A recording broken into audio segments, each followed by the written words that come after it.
So this is probably going to be either a spectacular failure or a really fantastic success, or both at the same time. So it should be a little bit different than some of the other sessions. You're either going to love what I'm going to have to tell you, or you're going to turn into, white rage and start frothing at the mouth. And actually, usually it's kind of divided. Half of people do one, half of people do the other thing. But before I get going, though, I just want to ask you a question. How many people have heard of the Dartmouth Atlas for Unwarranted Variation? Yes, hands up. You guys are smart. This is CAPG. All right, very good. And how many people are in, say, 75% of risk? 75% of your book is at risk right now. 50%? Higher?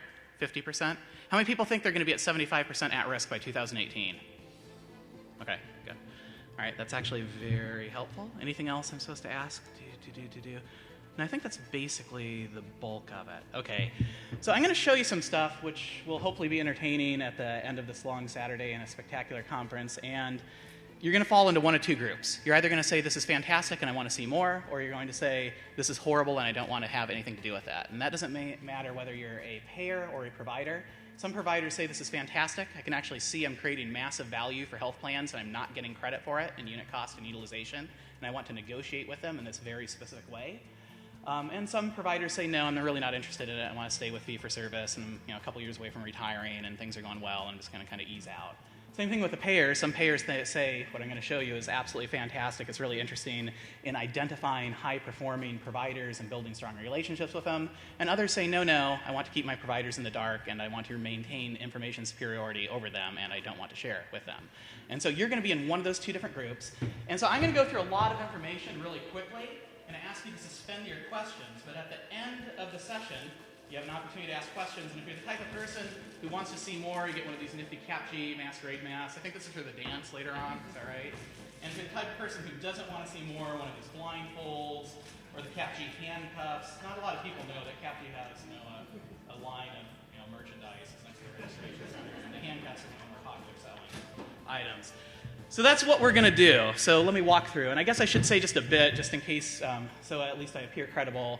My background is PhD, Fulbright, Sorbonne Institute for Advanced Study. I do things at Harvard, Hopkins, and MIT, as well as the folks that I work with are the folks behind the Dartmouth and Atlas for Unwarranted Variation, including Winberg and folks. And we work with a variety of insurers and provider organizations, New York, Texas, Florida, and even now in California. So interesting stuff. So the stuff I'm going to show you at least isn't completely made up. So I'm going to walk through four big categories. And the first is perverse incentives. So we're going to talk a little bit about fee-for-service. And I should also say I actually sit on a couple government committees at CMS and HHS, one of the least of which is the NCHVS. So I'm the guy that's responsible for putting out the public data. Who gets access to it, for what reason, and the policy implications of that are theoretically so CMS can move providers into pay-for-value arrangements and have structured conversations with payers. So I'm going to be talking about perverse incentives, CMS's view of fee-for-service, and providers who engage in billing around fee-for-service in a specific way.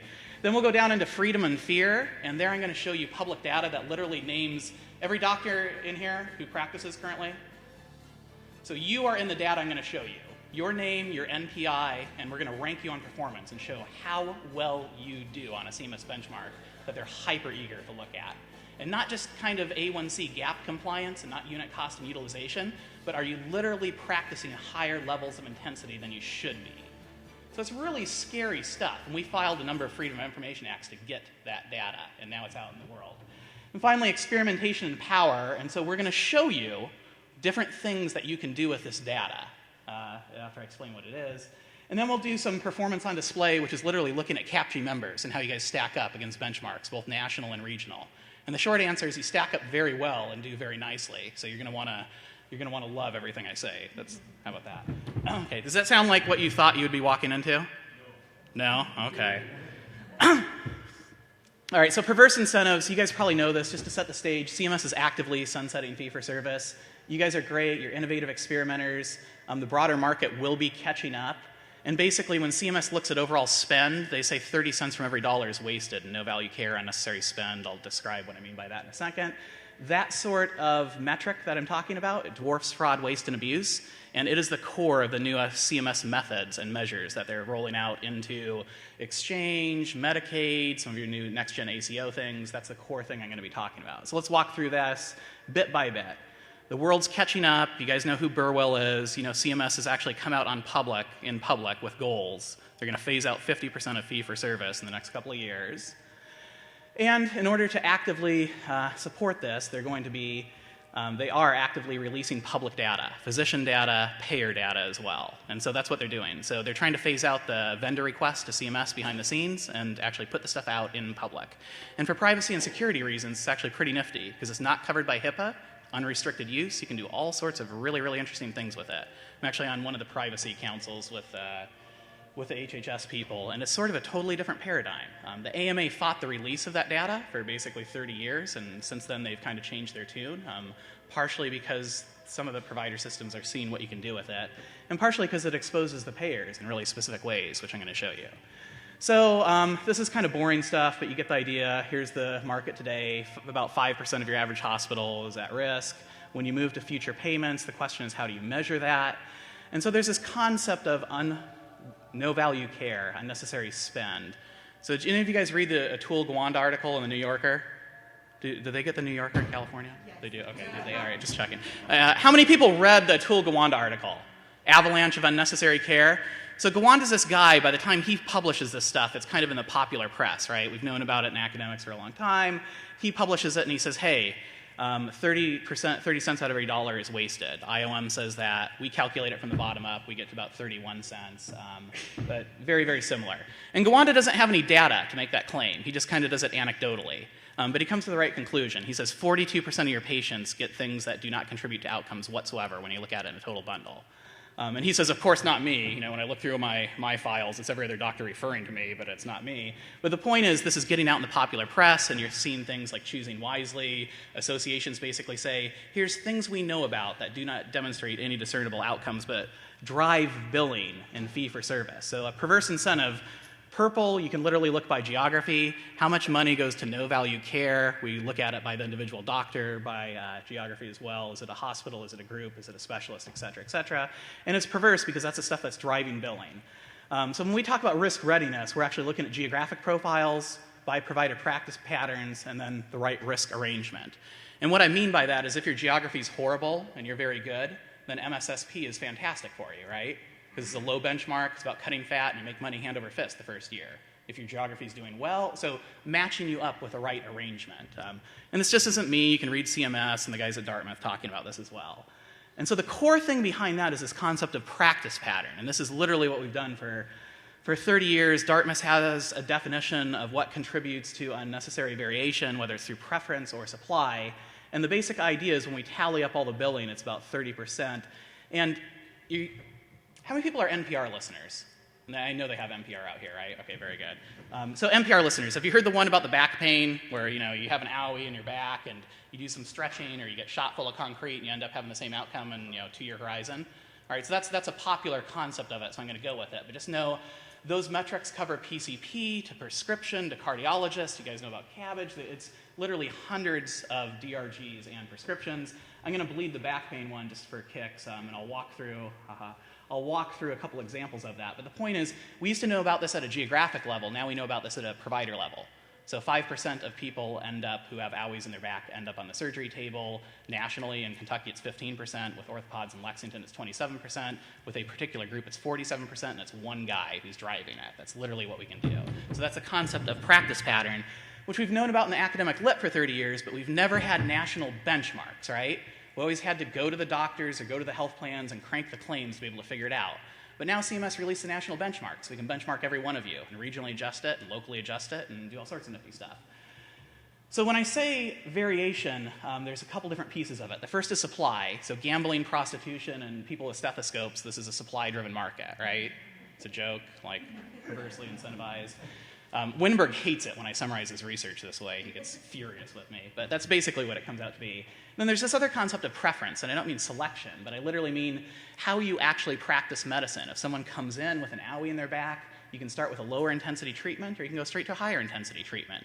And that intensity ranking is in Dartmouth. It's actually the basis for the Hospital Care Intensity Index. So it's not, none of this stuff is my IP, none of this stuff is IP. You can go out and look this stuff up. Every single thing I'm going to show you is publicly available. The links to find it are at the end of this presentation. You can go out and do it yourself or hire a 15-year-old kid to do it and give him or her some some cookies. So the basic idea behind here is when I'm looking at these practice patterns, where it gets really interesting is it's not just about fraud, waste, or abuse. It's actually how you practice medicine, and it's how risk-ready you are. Are you going to make money for the person who owns the risk is how we're able to translate it. So these are 5 providers. I've chosen to blind them, although I could show them to you. These guys are in a strip mall. It's in the center, and like it's a center in Orange County, and they're literally 20 feet away from each other, right? And there's like, drywall dividing them. Provider number 4 is your typical provider. It basically says everybody who goes in presenting with an issue in their back, they get an MRI. Every single person who gets an MRI ends up on getting a fusion on the operating table. You say, hey, Dr. So-and-so, I have an owie in my back. He says, yeah, go get an MRI, but you know what? I want you back here Tuesday. I already have a slot open, and we're going to do this. He knows what he's going to do before he even does the diagnosis. And he's a fee-for-service cash cow. He's not being bad. It's not going to show up in fraud, waste, or abuse. He's just billing. He's milking fee-for-service, right? It's great. Provider number 3, she's really different. Provider number 3, she has a boatload of people she sends out to get MRIs, right? And she has higher utilization is what that means. And you know what? Her unit cost is a little higher too. She's not using Joe's discount MRI machine. She's actually, using this to practice medicine. But barely anyone that sees her makes it down into fusion. So she's making money for whoever owns the risk in a risk arrangement. Her utilization is going to be higher. Her unit cost is going to be higher. She's going to get slammed in a utilization review. She's going to get slammed in an actuarial review. When you total it out by bundle of care, if she's in capitation, she's making money for herself or her group. If she's not, she's making money for a health plan. That's the way to think about it. This is one example. This goes down, whether it's I have the sniffles and I get a Z-Pack, or I'm like Oprah and you get a Z-Pack and you get a Z-Pack and you get a Z-Pack and you get a Z-Pack. The point is it's everything from PCPs onto specialists. And by the way, CMS is using these. When they talk about next generation ACO programs, these are the metrics they're talking about. When you look at exchanges and you look at QRS metrics, diagnosis to bronchitis to amoxicillin, that's what they're talking about. The new STAR metrics, they're moving towards this, which we'll get into. So that's what we're talking about. So you sift through all of those things in Dartmouth now that we have a national data set, and you can rank doctors, and green means you're good, and red means you're bad, and blue means you have a lot of patients. And the basic idea is you want to treat people differently. And the point of the story is, depending upon their pattern, they're making money for you, but it's not going to get picked up in an actuarial analysis coming from a health plan. And so then generally you want to figure out your own risk tolerance and put them in the right arrangements. And as I mentioned, these can be government programs. Depending upon your geography and your performance, you're going to be more profitable in certain areas, or capitation. The thing we're measuring, it's really important to understand, is this is not a fee-for-service operational thing. This is not A1C gap compliance. This is not did you leave the scalpel in the guy or not. This is a different kind of thing. It's not unit cost or utilization. We're targeting that orange piece there, right? That 30 cents out of every dollar. It's really important to understand that dwarfs. You're going to do fraud or waste or abuse. That's great. 4%, 5% is tiny compared to this other thing. The reason why this other thing is so big is twofold. One, it drives fee-for-service billing, and that's why CMS is hot to trot to get rid of it. And two, it's in this nebulous gray area, right? You're not going to get your license yanked if you do a lot of fusions. Never going to happen. It's in between clinically appropriate and medically unnecessary. It's a stuff that is kind of in a gray area, right? And the only way you'll ever figure it out is actually if you have some peer national benchmarks. If your hospital is sending every single person out for labs constantly, you're not going to know that's not an atypical practice pattern in general or in your facility unless you talk to a peer.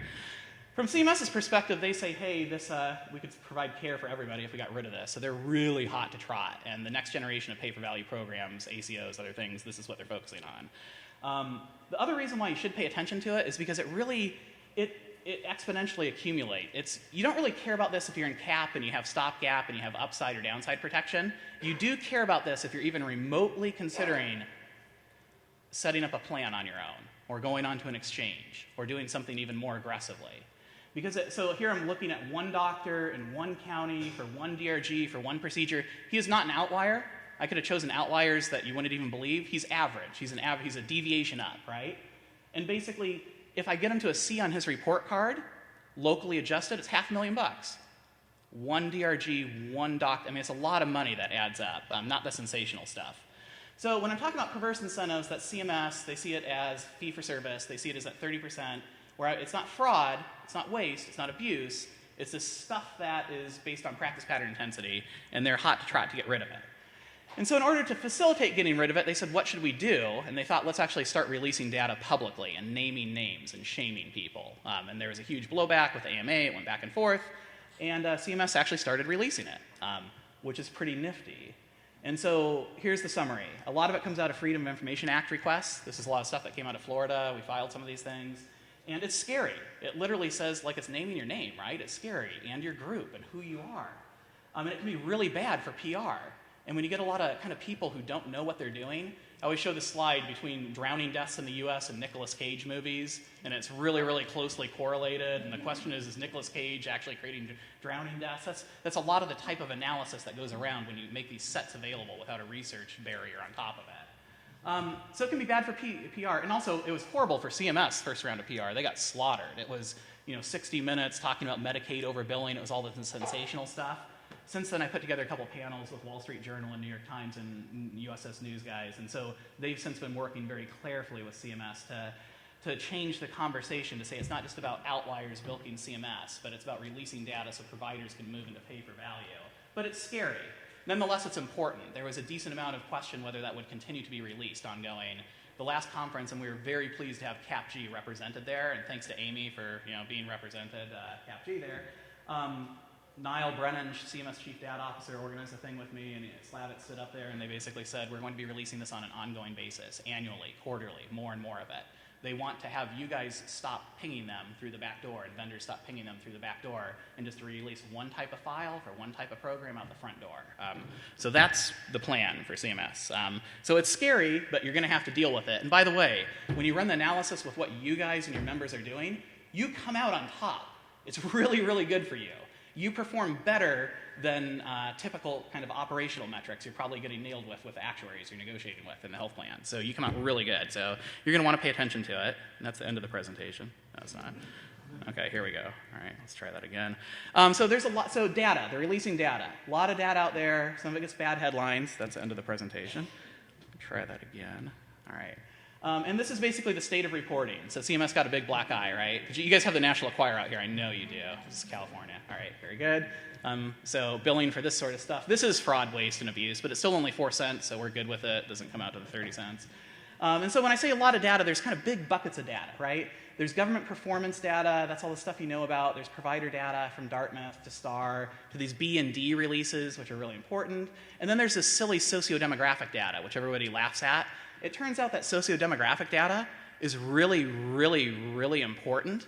For instance, the PERVERSE behavioral risk factor surveillance system, that allows you to predict how much you're going to spend on every single one of your members without having to touch a claim or an EHR record. It outpredicts clinical risk stratification. It smokes it. So this is our advisor who published that in the British Medical Journal. And the reason for that is because of the observational intensity bias that are inherent in claims in a clinical context. You can reconstruct it with the population. So the point is you don't necessarily need to be spending a lot of money on risk adjustment when you can do this basic stuff. He actually put a formula out there so you can DIY it yourself. The problem is the other stuff is baked into the CMS models that you're getting paid on, HCCs and things like that have that cross-sectional bias in it. So this is an example of a silly data set, which is now out there and incredibly powerful. When you put them all together, you kind of get magic. So here's 3 big buckets that have been released in case you haven't been paying attention to it. There's the performance data, how well you as a doctor and you as a group and every single doctor, 98% of them in the United States perform on procedures, on specialists, on specialties, on prescription. There's the referral data, so I can now trace these patient paths. When someone comes into a PCP, do they end up at a good specialist, a bad specialist? When they go to a hospital, do they end up at a good SNF, a bad SNF? And then finally, the Dartmouth definitions, which are the magic. It's all the stuff that you guys researched on and wrote these little reports, but now we actually have it on benchmark. And so you close your eyes and you literally get all this magical stuff out there, and you guys can do it yourselves. Benchmark for every hospital, referral patterns, risk readiness score, really, really, really nifty stuff. And it's not HIPAA restricted, so you can literally send a 15-year-old kid while they're drinking Yahoos to go finish it up yourself. It is incredibly powerful, I will say, because it's actually a common language. So we work with payers and providers, and when you walk in the door, you don't get in this tit for tat. My payer data says you're this. Oh no, my population is different. You don't go back and forth. You're literally working from a common language, and it is risk adjusted by CMS, and so it's pretty helpful to actually, even if it's wrong, to be able to have a common language. It's available today. And in case you haven't caught it, CMS is actually doing the analysis for you. They're not just saying, here's a bunch of data. They're saying, here you are on an index, and you're over-indexing spend, AMI here, and they're doing that indexing. They can be wrong, but the point is they're doing those second-level order of facts for you. Hyper-powerful stuff. Or for hospitals, not you, I'm sure you're a good doctor, but someone beside you. Or even for hospitals. They used to, a couple years ago, say, hey, here's a MedPAR file, and here's how much you're spending. And then they cut it by DRG and said, let me show you top 5 conditions by prevalence. And then they cut it and they said, let's come up with this cool idea. It's kind of my idea. And they had this idea of a data point. And they basically said, here's a data point for a member that's an anchor. Let's show the associated costs during stay, pre-admission, and post-discharge. What's your pattern of home health compared to inpatient or outpatient? It's crazy cool stuff. They're rolling out. Anyway, I'm boring you, so I'll keep flipping along. And it's standard. It's how people are already getting paid. All right, so I've told you about CMS's perspective, at least, on fee-for-service, pay-for-value, and some of the perverse incentives in there. How lots of people are billing in this 30% range, which will hammer you if you go into risk, and how that won't get picked up in unit cost or actuarial analysis, but you want to pay attention to it. I've kind of walked through the data that's out there, at least broad buckets conceptually. So now I'm going to show you some things you can do with it. Every single thing I'm going to show you in here, you can do with the links at the end of this presentation. This is not proprietary. You can literally do it.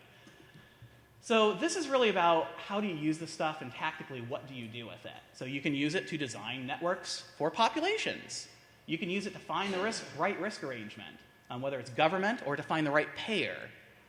You can use it to set up your own plan, which is crazy. You can use it to manage your practice patterns and referrals, and most importantly, for some of you guys in the room, you can use it to negotiate authoritatively with payers, which is pretty stunning. You guys, the payers always hand you guys scorecards, right? Wouldn't you love to be able to hand them a scorecard based on a CMS benchmark and say, I'm making you this much money right here and here, and by the way, this is how much you need me for these reasons, and by the way, when you bring in the actuary, you're doing the wrong analysis again, and let me show you how much I'm making you. It's pretty powerful stuff. So let's walk through it.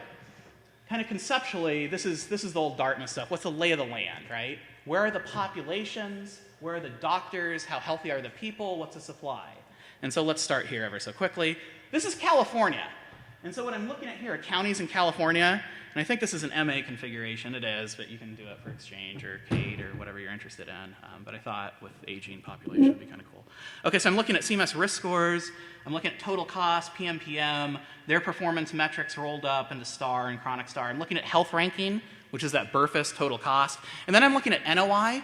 I'm looking at the overall performance of every single doctor in that county, specialist, PCP, hospital, post-acute center, compressed into a single score, which obviously you want to get more granular than that, and how well they're doing on that unnecessary care piece, that 30 cents. And then I'm looking at eligibility for a type of product versus enrollees in that type of product. You do the same thing for CAID or exchange. And the final column there, I just have it ranked on a distribution where I'm saying how profitable are those counties? How profitable is it to manage a patient in those counties? That's assuming average cost structure. I don't know your cost structure, I don't know that insurer's cost structure, but at 100% of Medicare fee-for-service, if I have membership in Santa Clara versus membership in Fresno, and I have a reasonable cost structure, I'm going to be making money hand over fist doing the same damn thing I'm doing in Fresno. So that's crazy. How does CMS let that happen? Isn't that wild? Well, that's one of the reasons why I told you that Winberg article was so important. But it's also, wow, can you see the colors on this? Yeah. All right, that's good. All right, so part of it is because the CMS models aren't accurate. They break down systematically and fundamentally due to reasons we can get into in Q&A. And one of the things when I look at overall disease burden and cost versus actually risk score, they don't match up. If CMS models were good, those maps would be absolutely identical. And when you go talk to the people running it, they say, yeah, we know, we're working on geographic hybrid. It's not like they don't know it. The point is you can exploit this, and I mean that in a technical sense, by those dots. I'll also note the areas where you guys tend to operate, they are being undercoded. I'm not saying you guys, although you guys do it too. So you're leaving money on the table in terms of coding. I don't mean getting into a Humana DOJ kind of thing. I just literally mean the risk scores are not commensurate with overall disease burden. So somewhere, somehow, you're leaving massive money on the table. Just something to think about. Then you can sort of look at population demands, so chronic prevalence by whatever, by PCPs, drilling down to zip codes. So for you, this means how valuable is a doctor in your network to a payer? And do you actually want to design networks around population health? So some of the folks we work with are duals or SNPs or special needs, and they send the buses around into these areas based on this stuff. But if we're actually running a system, I might want to use that to inform the system itself. California, LA, et cetera, et cetera. Network opportunities is how well are all of the doctors performing on that 30% unnecessary spend. Wildly varies. That's what drives profit. And so assuming I know where the populations are, how healthy they are, how valuable a doctor is to me just based on supply and geography, then I can get into how risk-ready they are and which are the particular arrangements that will lead to success. So this is what we were talking about before. Here's California. And so what I'm looking at is procedural efficiency, prescription efficiency, referral efficiency, visit efficiency, and overall, and then I'm looking at patient count. And the idea here is this isn't whether they're gap compliant, this isn't whether they have a high unit cost, this is literally apples to apples. If I'm looking at ortho to ortho, hand surgeon to hand surgeon, how much unnecessary spend are they creating? So red doesn't mean you're bad, red just means you're awesome at fee for service. So if any of you venture guys in here want to set up a plan and just set up doctors to maximize fee for service, those are the best guys. Go knocking on their doors and they'll do a really good job with you. So procedure is filtered by procedures. You can drill into all the DRGs. Referral is interesting because referral literally says you're a good doctor and you're a good doctor, but you send everybody to a horrible specialist and you send everybody to a fantastic specialist. Did you know that? 9 times out of 10 when you talk to them, they don't know that. You guys have closed networks and nifty things, but even within your networks, you'll be stunned to see what you actually find when you start digging around. And then, of course, you can go into drill down metrics, in particular, cost per patient, referral per patient, visit per patient, that sort of stuff. So let's drill in, and this is what I said. This is why it's censored, right? Here are the individual physicians' names within CareMore. CareMore actually does a really good job. I'm not just saying that because Leva or Roberto are running around. They do a good job.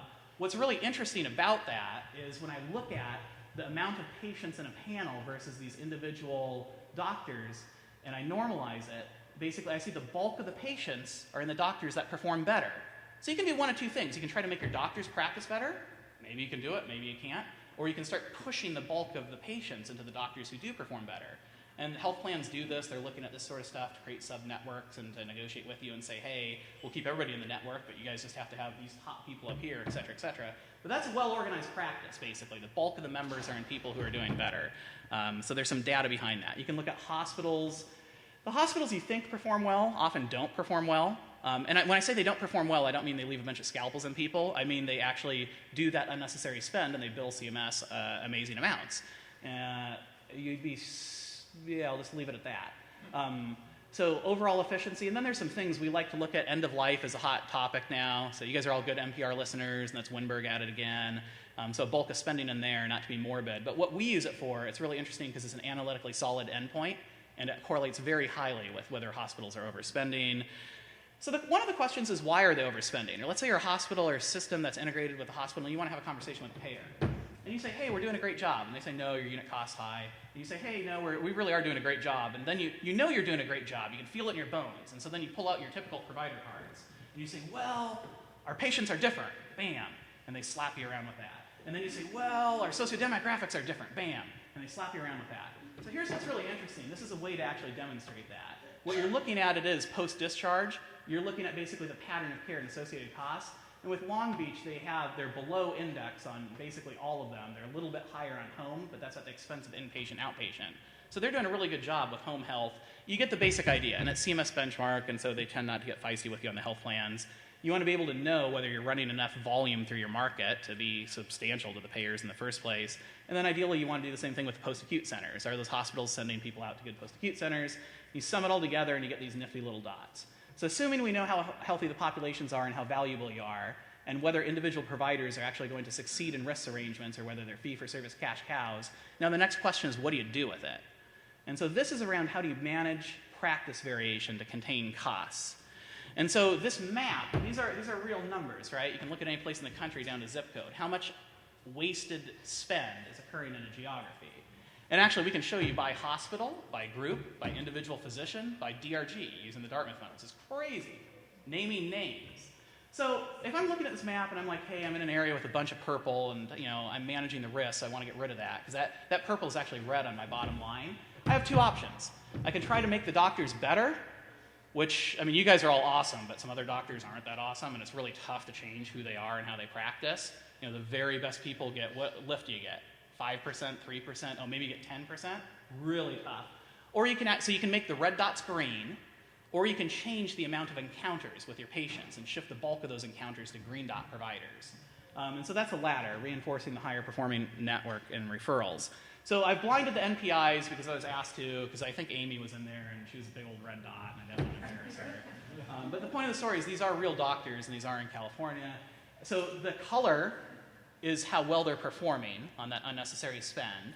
Keep in mind, unnecessary spend doesn't mean they have better outcomes. It just means they don't do a bunch of stuff that leads to no outcomes, right? It does have a bunch of negative outcomes associated with it, but I'm not even talking about that. And then where do their patients go? The thickness of the line is the amount of patients into rate, into, et cetera, et cetera. So you can look at markets and say, is it oversupplied?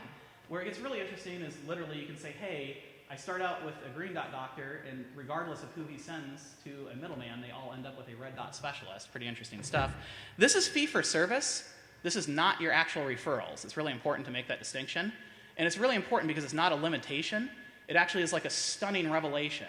So this means if I'm an insurer, I close my eyes and I say, what's the lay of the land? I'm going to try to create a network and contract with this guy and contract with this guy and maybe a group and maybe they have a tight network. But before I do that, these are the existing kind of water flow patterns around the topography, right? These are how patients move in my geography. And when I set up a network, I'm going to look at you guys, and am I reinforcing an existing path? Because that's real easy. Or am I trying to break an existing path? Because that's really difficult. Now, where it gets interesting is when we layer your network on or other people's networks on. You think you have a tight network, you think you have a narrow network, but oftentimes there's tons of leakage and there's reasons why. I don't have this person here, I don't have this person here. But it's important to understand this is a national benchmark against which you measure your own network and all the associated performance and so forth. And this is what I think is pretty fun, because we've essentially been negotiating with the payers against the providers for a long time, and it's kind of shooting fish in a barrel, and I feel bad about it. And I mean, I still, I feel bad when driving the Porsche around. No, I'm joking. But so the point of the story is you actually want to get savvy with this data too, because it's going to be a bloodbath if you don't. And so the question is, how do you highlight your performance and negotiate with payers? So part of it is just using these types of metrics. The doctor who basically had higher unit costs and higher utilization, but was making them a bunch of money, and you can quantify it, green dot. You want to start putting your best foot forward and start with this type of metric. And fortunately, now that Gawande and company are starting to talk about it in public, it's gotten really nifty. You also want to negotiate from your control of the market. So this is another look at the referral pattern stuff. This is a little bit of a crazier visualization.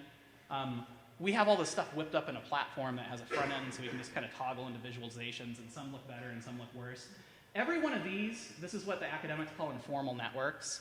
And so every one of those dots is an individual provider. And the color, this is just a standard network map, right, compressed. So the color shows the most referrals in between those nodes on the network. And so informal network number 1, informal network number 2 is light blue. These are not your networks. This is not Heritage, this is not Kaiser, this is not whoever. It's a hodgepodge of different people's networks. But these are the people who act as a group and they refer back and forth. So if you think you have a highly organized network, you plot yours up there and you want to pray and hope that they're actually a single color and that the referrals are going back and forth in a meaningful way. And when that happens, you definitely want to negotiate from that, because that's a huge, if you're controlling that market, you want to highlight that. Same thing with adequacy. So ideally, you want to say we're not only important for adequacy, but we're important for a high-performing network, because you're going to have to get beyond adequacy. What really gets interesting is when you start doing payer report cards. So this is a payer report card. And so I'm looking at payers in California, and I'm looking at different categories just for kicks. Health behavior, how much does it cost them to do business? How much should they be able to make, assuming they have 100% fee for structure, the service, either they're up or down? How, in the areas they operate, how good are their networks? And then basically, how are their risk scores, where they need help coding? And the size of every one of those boxes is a county, and within the size is also determined by their membership in that county. And so you sort of look through this and you say, hey, which payers are weak and which are strong, which should be generating profits, which have higher than usual costs, where are they exposed on the network, et cetera, et cetera. And the way to translate that is where and how are you needed most. You do want to be reasonably familiar with product design on that side. So this is looking at product design, this is Medicare Advantage, I'm looking at a particular payer, and every one of those bubbles is the size of membership, and on the left is total estimated cost, which is what CMS uses as a norm. So it's kind of a magic number. And so if you're dealing with a payer and they have a commodity product and they're in an area that has high price sensitivity, that means you're going to get a certain type of patient that's not going to be reflected in a risk score, and you're going to be essentially taking on more risk and effort than you're getting compensated for. So you darn well want to be able to show them that information. And it's not just where they are on the map and how price sensitive the people they're serving. It's actually what their benefit configuration looks like. Do we have any actuaries in here? There's nothing like ending a Saturday day with an actuarial conversation. Yeah. We actually have a separate door. We have 2 doors into the little room, and one says for actuaries and one says for everyone else. And the actuaries, it says pull, even though it's a push door. So half the time they can't figure it out. So you want to unman an actuary before you start having this conversation. But they know what they're doing. So I'm looking at, where is this, LA? And essentially I'm looking at their benefit configurations on a market average. And the thickness of the line is the population in there. And red means they're higher than average on the cost share, and green means they're lower than average on the cost share. And the point of all of this is, they have a benefit design that tends to follow a particular pattern, and they make bets on that pattern based on how well they think the doctors will do. And there's a pay now pattern and a pay later pattern, and there's a, I think my doc's good pattern, and I think my network's horrible pattern. And that pattern is determined by the place on the cost share as well as the detail features. So it's literally, an example, if I'm looking at drug payment, my relative cost share pre-gap versus during gap drug payment. If I have a much lower pre-gap and a much higher during gap, I'm basically trying to attract people. I'm doing the reverse of cherry picking. I'm trying to attract people who know the benefit of coverage in that donut hole or think they're going to be doing that because I'm making a bet on my network. So the point of the story is these sorts of things, which payers have plans that draw specific types of patterns. You won't see this for a year, 2 years, even 3 years when you're looking at your data. How does a payer's plan positioning affect patients? Which patterns influence care? And just tactically, are you going to be chasing people for money all the time? So that's important. So the sum of the whole thing, if you look at it here, pretty interesting. So I'm looking at Washington and looking at individual payers. So I can kind of see network change against reimbursement and clinical metrics. Which payers are buying membership? They're literally buying membership. They're willing to spend additional money in negotiating risk arrangements with you guys to pack on members, assuming you have a reasonable panel. Which payers have membership but need to mitigate their risk? So these guys have membership, and they're a hot trot to put providers into risk-bearing arrangements. Totally different conversation. Which do it through unnecessary spend, and essentially, how valuable are you to them? Are you valuable because of your size? Are you valuable because they don't care about the unit cost and utilization? That's a facade. Like literally, how valuable are you in mitigating that 30 cents, which is where they make their money? Another example of that, and I didn't call out this provider, so I didn't blind, or this payer. I didn't blind them, but I didn't put the big old circle here. You sort of have to develop a little bit of a knack to figure out how to interpret this stuff. But literally, I'm looking here. So what am I looking at? Stuff. Risk scores, A/B payment, health opportunity index of the people, profit opportunity by exchange, by Medicare Advantage, the overall network, eligibles versus enrolled, subsidy eligible versus enrolled. And so the point is I have a pretty good picture of these payers and whether they're able to make money from CMS or not, how valuable the network is. And so if you're negotiating with someone, like there's a payer up there who's screaming at me right now, and this guy has low reimbursement, poor population health scores, poor overall clinical metrics, and a small population. So that guy, you do not want to go in and say we're the best at managing care. You want to go in and say, hey, we know how to code and we have a panel size, and that's how you're going to make your money with that guy. There's another guy up there who's totally the opposite. You want to be emphasizing that 30%. But that gives you a sample, and this is CMS benchmark of this, so it's not you making it up. And it's a pretty nifty way to go about doing it. So hopefully what you got out of this is, what I'm trying to communicate is, number one, you really do want to play around with this government data, and you want to get familiar with it, because it is scary, but it's not going away. And it's incredibly powerful for you, because it covers the payers in a meaningful way as well. And you want to be able to rank your markets and your doctors by how ready you're going to be able to go to risk. I don't just mean are you profitable in this particular incarnation of CAP, because that's going to change, or this type of ACO, because that's going to change. These are the systematic drivers behind it. You want to match your docs, and the docs even within your group, with the right arrangements, and build your business around it, whether it's med management or workflows, or primarily negotiating with payers using payer report cards. Anything else? Oh yeah, here's all the links. These are available. Everything I'm showing you is from these links. So go out and get the 15-year-old kid and give her some yoo-hoos, and you can do the stuff yourself. So it's not HIPAA protected. I don't need a team of IT people. It's a different approach to it. And this is available on the website too. And so finally, here's a good question. How does CAPG do when I start looking at this stuff, right? Because you do really awesome on some things. So hold your breath. And it's interesting. Our hypothesis was you're going to do well, right? Because you're the risk-bearing, That doesn't always happen, though. When we look at markets, the people in CAP are, let's just say there are exceptions to that rule. So the question was, how do you guys do? So with this being said, we looked at some members without their permission, because it's publicly available. Just like without your permission, you can pull every pair in your geography and start ranking them, right? It's a scary world, but it's interesting. So with that being said, what I'd like you to do is to pull out your boxes. You don't need to take pictures, sir. This is all there for you on these fantastic. So I'm on this panel with the head of privacy from HHS and the FTC General Counsel and a boatload of lawyers. And they had this conversation. They said, oh, we're so scared of HIPAA breaches and blah, blah, blah. And so I said, you know what? The only way you're talking about being able to distribute data in a meaningful way that will comply with all of your stuff is with this type of device. And so I jokingly said we need to put it on a Viewmaster. And they said, oh, that wouldn't be so bad. I don't think they knew what a Viewmaster was. I think they thought it was like a smartwatch. And so I said, okay, I'm going to do that. I'm literally going to go down to CAPG. They're smart people. They're fun people. They can get a good kick out of it. I know it's too tiny. It is. But that was the general counsel of HHS said you want to make sure it's tiny so people can't read the data. That was her advice. And the point of the story is, there's your slide. So you can take that home with you.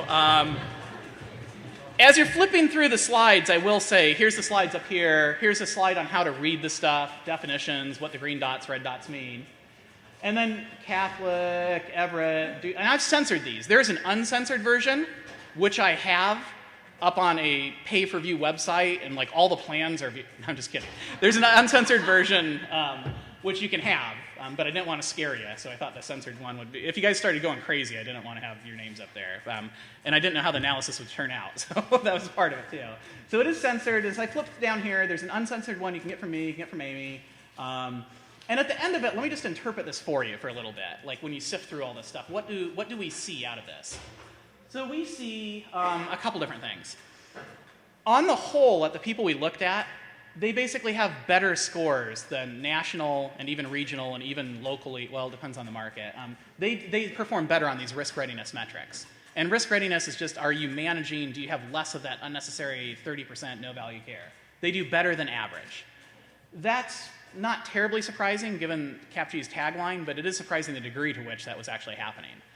And it was pretty uniform across geographies, and let me say this. On the whole, I can feel pretty safe saying that you guys are creating more value for plans and capitated arrangements than you're getting credit for, than is typically showing up in actuarial analysis, whether it's based on utilization or unit cost. Pretty damn confident about that. And so you probably want to be thinking about how you weave that into your conversations, because you're leaving money on the table in a very notable way. You saw a little bit about how that added up. The second thing that was kind of interesting was the variation with you guys. Like your groups, not just among members, but even within docs and groups, was like highly varied. And this is norming. This is more varied than usual. And so so you're doing well on the whole, but it's not like you're all a clump who's like an 8 or a 9. You have this like distribution that's kind of all over the place. And part of that's probably because you're some of you guys are mission oriented and you're serving. I got it. But it's not just that though. It's not just that.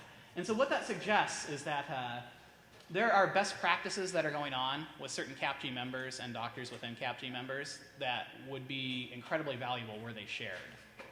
You should benefit from sharing specific best practices with other members in a way that is not typical within like other associations. Well, let's leave it there. This is initial research, but that became really apparent to me. So you guys should start an association and call it like CAPG or something. I'm just joking. But the point of the story is the value of the association. Like you shouldn't just be playing with the data and going to the conferences and dancing around. You should actually be like literally looking at these best practices, because and part of it is you haven't had the data to make a systematic attempt to resolve this, right? The data where you perform better is just happenstance by doing other good stuff. You haven't systematically attempted to do that. And so I would start looking at that data and I would make a systematic attempt just like you do with everything else. And that basically is it. So with that, how many people are Seinfeld fans? Seinfeld, okay, that's very good. You don't have to be shy. I admitted Hellboy, so you can share. So this is where the Festivus, the airing of the grievances, typically begins, right? So we can begin with the airing of the grievances. With that being said, just remember that you're going to fall into one of two different groups. The people that are interested, want to see more, and you get this, you can use this for the dance later, a little masquerade thing, right? Or you get the official CAPG handcuffs, meaning you want to be tethered to fee for service. Or even if you're in risk arrangement, and this is even worse, you want to be in capitation, but you want to be tethered to fee for service data and metrics and methods, which is even And so with that being said, I'm going to throw these out there. This actually, last time I threw t-shirts, this poor one. Yeah, I'll throw it out there. I'll throw it softly, and maybe you guys can relay along. I'll just say that. It would be dangerous. All right, so that being said, this is a lot of stuff. The stuff is available. The idea is CMS is not so interested in fee-for-service. They're really interested in getting rid of this 30% as a policy, and they're interested in facilitating that by putting the data out there. And that data also applies to payers, so you can negotiate with them. This is sum it up. Okay, so airing of agreements is. Yes, sir. Josh, this is a wonderful presentation and powerful use of data. All right, that's very good. Great comment, sir. Now, I want to take issue with one thing you said where you said on the individual provider variation, you have option 1 or option 2. Oh, yeah. Option 1 is try to make the providers better. Good luck with that. Option 2 was steer more patients to them. I'd say that in California, we have delegated groups. That is our mission, is to sort of work internally in the groups. And we've been quite successful with that. In Sutter Health, we use an approach very much like this. Yeah. And we have exposed this variation in 2 roomfuls of docs in a safe way. And they say, holy cow, I didn't realize we were this different. They changed the next day. That is. So we've saved $30 million using your approach with doctors. So option 1 is viable. Because you guys have good doctors. No. No. No. And some of this, just so you know, some of this is a little bit hyperbole and tongue-in-cheek. They're not good doctors. I mean, on average, maybe, but we have a very wide delta, like everyone else. And people exposed to data will change. So option 1 is legitimate as well. And it is true, the conversations we're usually brokering between payer and provider, and a lot of when shown this, especially if they haven't ever been measured on it before, or they read a little bit about it at some point and they haven't seen it, it's pretty powerful when you can walk in with that. And the same thing, that also carries over to the referrals too, literally saying, hey, did you know you're sending everybody to, I know he's your brother-in-law and he's really great with like a 4-iron or whatever, but you probably don't want to be doing that. I mean, I could show you success stories that like your eyes will pop out of your heads. All right, very good point. Yes, ma'am, there's no way I'm going to be able to do this. I apologize if I missed it. Is this only CMS data? No, that's a really good question. So there are broad CMSs. They set up a unit called Dedicated Information Services and Products, and so they're putting out a chunk of stuff. It's notable CMS data sets. There are also additional HHS data sets which are not out of CMS.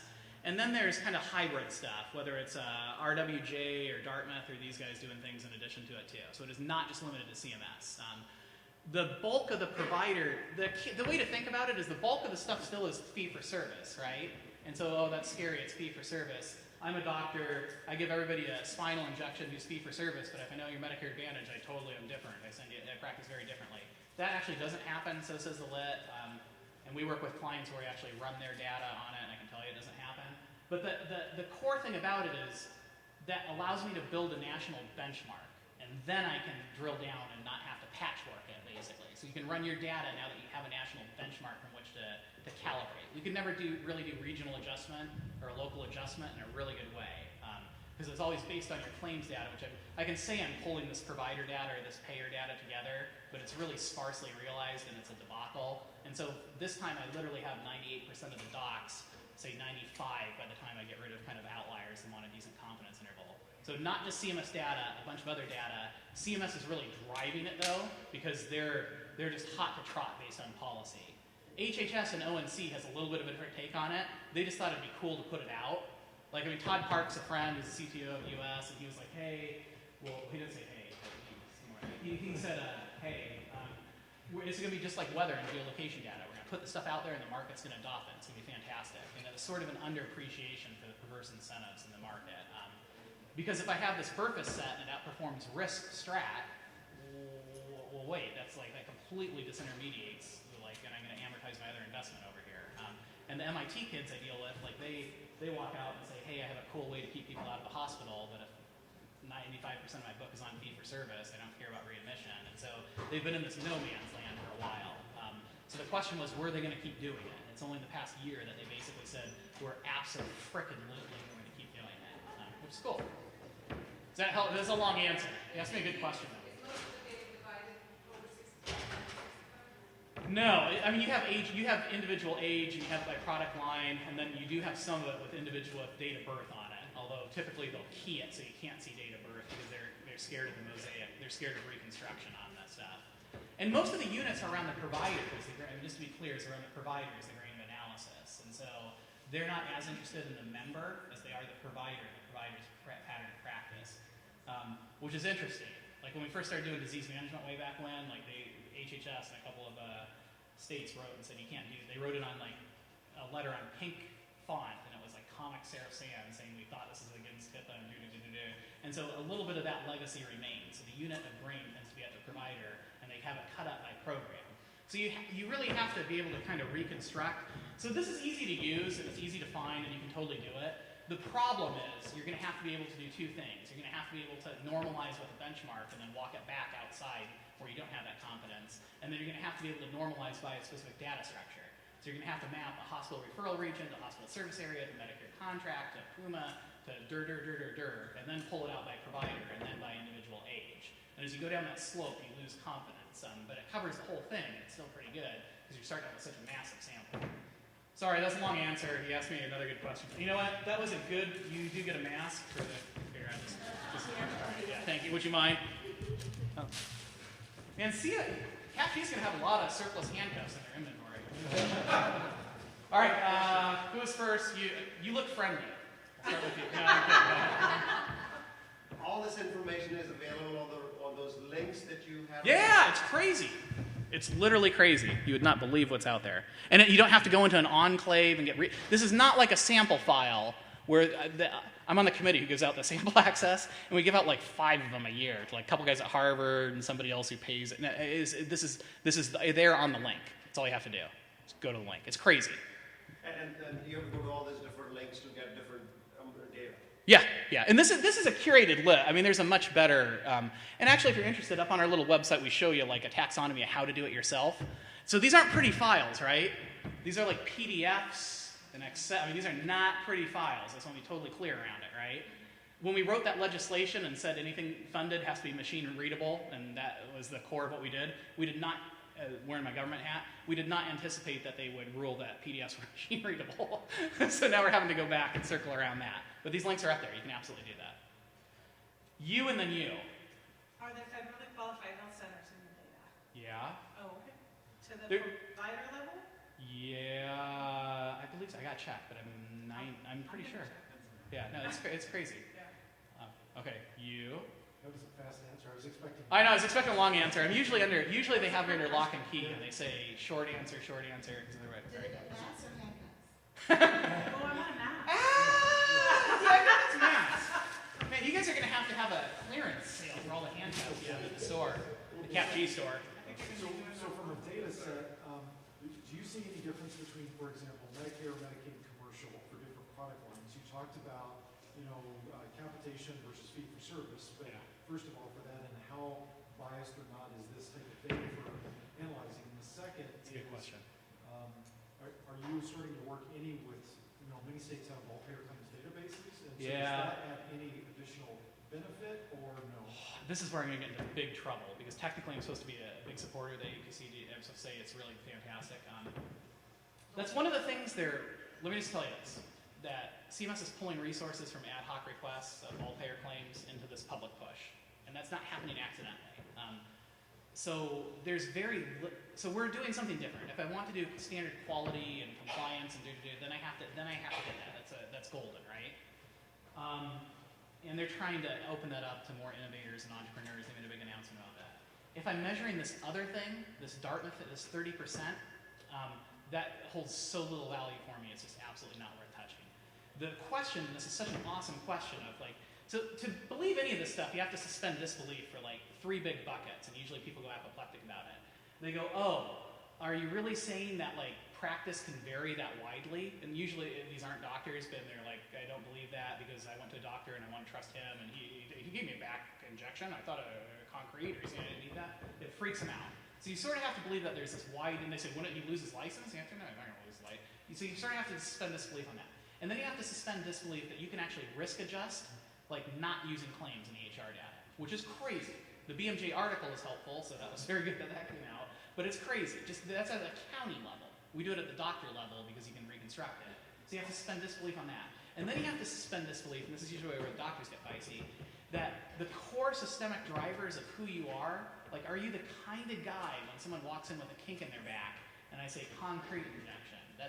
Are you a mechanic when someone walks in with a valve clattering, and you say, I'm going to give you a valve job, versus I'm going to replace the engine? That doesn't change whether you're MA or fee for service or commercial. Now the lit, I can give you a bibliography that goes so much bibliography you don't even want to know, that says that you do not change those systemic patterns. You just cognitively can't have that dissonance to say, oh, you're Medicare Advantage and you're fee for service. And even down as you go down demographics, even into pediatrics too, right? You just can't, the lit would suggest that. So that's always the question though. We had to go out with a thesis and say we have this on fee for service and do. That's why we actually started working with the health plans, to be quite blunt about it, because we were actually able to get boatloads of internal claims data and then be able to validate it. And I'll just say, sometimes there are differences. It's like single-digit differences, and there's usually reasons for that difference. Because we're not looking at every DRG. We're just looking at a couple hundred that are defined by Dartmouth to say this isn't applicable. So it's a different thing we're looking at. Were we looking at something in an all-payer claims database, then it would be totally different. Yes, ma'am. What do you get? What'd you get? You get a mask? I love that. You know what, sir? Please don't throw it. Don't throw the heavy thing? Okay. You want to give that to... No, save that for Scott. It's good. All right, carry on. Sorry. Yes, ma'am. Will your slide deck be available? Yeah, it should be up on the site, and if it's not, it's on SlideShare, and if you want an uncensored one, we can give it to you too. How do you get that one? You just email me or Amy. Nice. Yeah. That's good. All right, that is true. All right. I did last time. I just I can't do that. Can you guys pass this back like a wave? Is that okay? Oh, man, that's so nice, Amy. Anybody? More grievances. I can't believe this is so grievance-free. You guys are supposed to go nuts. What's your email?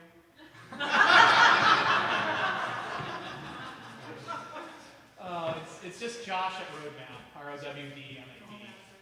Josh at Rowdmap. We're small, so we only have first names. Do you want me to act out the grievances you typically get and do that, or sometimes use puppets, or no? Right. I've thought about doing that with puppets so many times that it's demeaning, they tell me. Yes, sir. Do you see something maybe in the future, like a program that would make interpreting and pulling some of this data a little bit easier? The thought of, going in, I would imagine it doesn't look like it does on the slides when you go in there and you access the link. Aha. You see something coming down, you have to... That's our day job, actually. So our day job is, that's obviously so we don't, our day job is we have all of this, and we actually have it in a web platform. You pull up on an iPad, and you can literally see every doc, and you can go from map to dot to do all the stuff nifty. So we're doing that, and we want other people to do it, honestly, too. We hope other people will adopt it as well. And there are systems that are sophisticated. Heritage, Intermountain, these guys are doing similar things. What we focused on wasn't the data or the analytics. It was literally pulling the stuff into an environment that, we use a children's freaking artist to do it, literally. That any business user, clinical background, not data background, CFO, networking can do. So that's kind of why, if I showed you the slides with the White House guys and us on NPR, that's why they love us, because we pulled it all together for them, and we're going out in the market trying to help docs and payers use it. So yeah, that's kind of our service. So it's not secret sauce like Dartmouth, where you had to say secret sauce. It's literally just doing the stupid grunt work of pulling it together. But you don't need us. Literally, you can DIY doing this. And Josh, so as CAPG, if this is something you're interested in, we can put something together. So, we needed to have Josh present. We needed to hear back from our constituency to hear, is this something that you need? Is this something that you want? Is this a service that will help you and your organization? So. Yes. We also wanted to run the data before to make sure you guys were doing better, to be honest. Because it's really tough when you walk in and say, hey, this stuff is so awesome. It's a tough conversation. But yeah, you are. Wasn't the person like that. So just let me know, you guys all have my website. Is that it? This is too easy and reasonable. They Oh, can come ask on, you who has to something do crazy? more.